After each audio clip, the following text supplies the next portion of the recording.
ఈరోజు ఈ వీడియో వచ్చేసి మనకి బిగ్ బాస్ సీజన్ 8 ప్రోమో అనండి డే 9 కొంచెము మంత్రాలు దేవుని దగ్గర అనేది మనకి సైన్ నుండి వినిపిస్తూ ఉంటాయి. బట్ అడ్జస్ట్ అవ్వాలి, తప్పదు. సో ఏంటి అని అంటే మనకి ప్రోమో 1లో మనకి నిన్న నామినేషన్స్ తోటి స్టార్ట్ అయిపోతుంది. ప్రోమో 2 అదే విధంగా చూపించారనమాట. ఇక్కడ ఏంటి అని అంటే మనకి పృథ్వీరాజ్ వచ్చేసి మనకంటను నామినేట్ చేస్తాడు. ఏంటి అని అంటే నువ్వు సర్వైవల్ కోసం అని చెప్పేసి నైనికా టీం దగ్గరికి వెళ్ళేసి నన్ను తీసుకోమని చెప్పావు. అది ఎలా అనిపించింది అంటే నువ్వు నీ చీఫ్ని వెనుపోటుగా పోల్చినట్టు అనిపించిందా అని చెప్పేసి చెప్తాడు. సో అప్పుడు మనకంట అండి చాలా తెలివిగా గేమ్ అంటేనే సర్వైవల్, అది నీకు అర్థం అవ్వట్లేదు అని చెప్పేసి చాలా చక్కగా ఆన్సర్ చేశాడు. ఇంకా ఏం జరిగింది ఏంటనేది మనకి అంతగా టోటల్గా ఇవ్వలేదు. నెక్స్ట్ వచ్చేసి ప్రేరణ నిఖిల్ని ఏంటి అని అంటే తను మార్నింగ్ వాళ్ళ టీం అంటే ఇంకా వాళ్ళ నిఖిల్ టీంలో ఉన్నది ఎవరు, నిఖిల్ అంటే మనకంట ఇద్దరే ఉన్నారు కదా.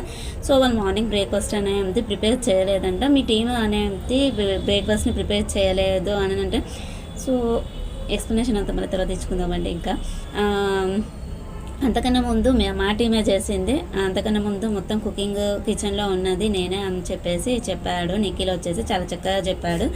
నెక్స్ట్ వచ్చేసి అంటే ఇంకా నైనికను వర్క్ చేయలేదని చెప్పేసి అక్కడ ఎవరో నామినేట్ చేసేసారు. తను అంటుంది నేను మీ చీఫ్ ముందరనే నేను ఆ 4 గ్లాసెస్ని తీసేసి నేను అక్కడ పెట్టాను, మీరు చూడలేదు అని చెప్పేసి చెప్తుంది. ఇక్కడ ఏంటి అని అంటే మీరు బ్రేక్ఫాస్ట్ మీరు కుకింగ్ చేయలేదు, మీరు క్లీన్ చేయలేదు, మరి వాళ్ళు క్లీన్ చేయకపోతే ఎవరు క్లీన్ చేస్తున్నారో నాకు అర్థం కాలేదు. ఎందుకనంటే ఈ టీం వాళ్ళు ఎవరు ఏది చేయకూడదు, వేరే టీం వాళ్ళు అనేది చెయ్యాలి. సో అందులో చేసిన వాళ్ళ నుంచి చేస్తే అందులోంచి ఒక చిన్న మిస్టేక్, లేదు అని అంటే చేయలేదు అని చెప్పేసి చెప్తున్నారు. కరెక్ట్గా లేదన్నమాట. నెక్స్ట్ వచ్చేసండి మళ్ళీ ప్రేరణ సీత మధ్యలో అదే డస్ట్బిన్ గురించి నామినేషన్ అనేది జరుగుతుంది. అక్కడ వేసింది డస్ట్బిన్.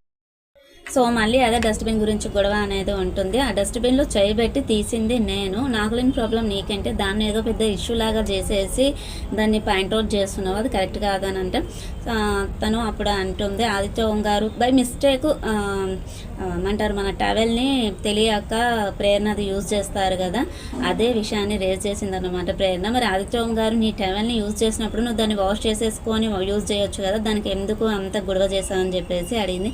కరెక్ట్గా పాయింట్ రిజర్వ్ చేస్తుందా అంటే మనకి కిరాక్ సీత వచ్చేసి చాలా చక్కగా మాట్లాడుతుంది పాయింట్ టు పాయింట్. తను మాత్రం లాస్ట్ వరకు ఉండాలి, కొన్ని వీక్స్ అయితే కంపల్సరీ ఉండాలి. అంటే ఈ సిల్లి పిచ్చి పిచ్చిగా నామినేషన్స్ అదంతా కరెక్ట్గా అనిపించదు. వాళ్ళకి అందరికీ చాలా క్లారిటీగా ఉన్నది, వాళ్ళు ఏ రకంగా నామినేట్ చేసినా వాటికి కరెక్ట్గా ఆన్సర్స్ చెప్తున్నారు. అదే చాలా చక్కగా అనిపించింది ఈ 2 days అయితే. ఇంకా వచ్చేసి అంటే మనకి ఇంకా నబీల్ నిఖిల్ని నువ్వు చీఫ్గా ఓడిపోయావు అని చెప్పేసి నామినేట్ చేస్తాడన్నమాట. ఇంకా అక్కడితోటి మనకి ప్రోమో అనేది ఎండ్ అయిపోయింది. ఇది అండి మన ప్రోమో 1 రివ్యూ వచ్చేసి. మళ్ళీ 9:30 ఎపిసోడ్ రివ్యూ తోటి మళ్ళీ కలుద్దాం. బాయ్ అండి. ఛానల్ని సబ్స్క్రైబ్ చేసుకుని పక్కన ఉన్న బెల్ ఐకాన్ని ప్రెస్ చేయండి. మంత్రాలు అనేది ఇంకెక్కువగా వినిపిస్తూ ఉంటాయి. Okay friends, bye.